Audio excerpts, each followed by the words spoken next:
Mga kababayan, ang black propaganda ay maruming bahagi ng politika at gagamitin itong sandata laban sa akin ng mga taong nangangarap na makita tayong bigo sa pagtupad ng ating sinumpaang tungkulin sa bayan. Nagiging mas matindi, mapangahas at desperado na ang mga paninira sa akin ngayon. Bahagi ang mga ito ng isang organisadong demolition job na ang layunin ay sirain ang aking integridad at gumawa ng imahe na ako ay isang mamamatay tao, na korap, abusado, taksil, at isang warlord. Makikita natin ito sa pag-atake sa confidential funds, pagpapalaganap ng video sa Commonwealth traffic, paggawa ng issue sa pagtatag ng security para sa opisina ng Vice Presidente, paglabas ng testigo na umano'y ako ay kaparte ng Davao Death Squad, sa malisyosong ulat tungkol sa aking mga baril at ang pambabastos sa relasyon namin ng aking asawa.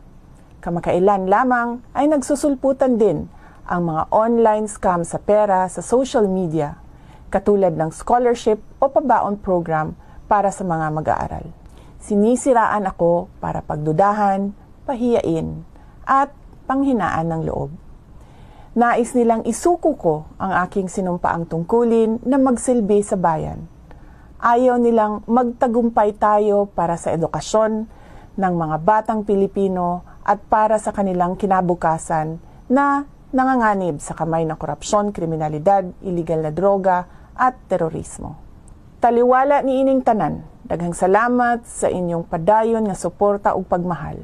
Magpadayon ko sa akong trabaho para sa kaayuhan sa nasod. Salamat sa inyong patuloy na suporta sa aking mandato na itaguyod ang pag-angat ng antas ng edukasyon ng ating mga kabataan. Salamat po sa inyong mga dasal. Tandaan po natin na ang mga paninirang ito ay nagkukubli ng mga personal at politikal na interes. At ang mga ito ay hindi ninyo interes. Hindi interes ng bayan, hindi ito interes ng Pilipinas.